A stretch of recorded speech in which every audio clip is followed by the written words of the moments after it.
বাগনান নাগরিক কল্যাণ সমিতির উদ্যোগে 17ই জুলাই বৃহস্পতিবার হোক বৃক্ষরোপণ, চাই বেশি সংরক্ষণ কর্মসূচি পালন করা হলো বাগনান 1 নম্বর গ্রাম পঞ্চায়েতের বেনেপুকুর নতুনপল্লী এলাকায়। কাচারিপাড়া জুনিয়র হাই স্কুলের ছাত্রছাত্রীদের হাতে চারাগাছ তুলে দেওয়া হয় এবং সংরক্ষণ সহকারে বৃক্ষরোপণ করা হয়।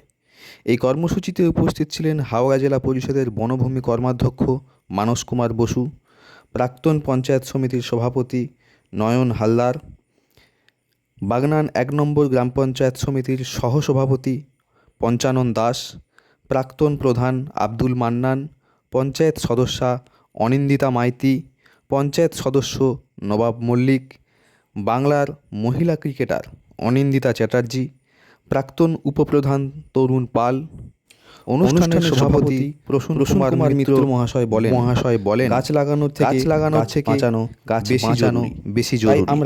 তাই আমরা সংরক্ষণ করে বৃক্ষরোপণ করলাম।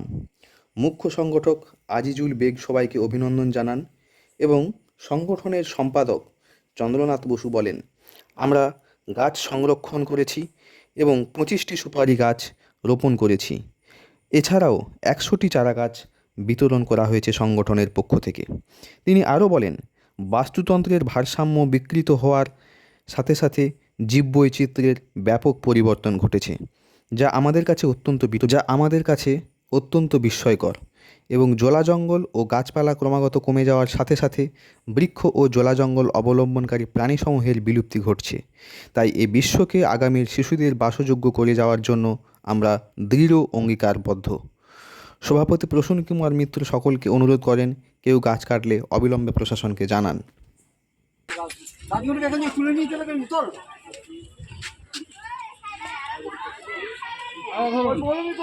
এই তো এইদিকে দাঁড়িয়ে এই তো আর ওখান থেকে গাছগুলো কোথাও কি কাকু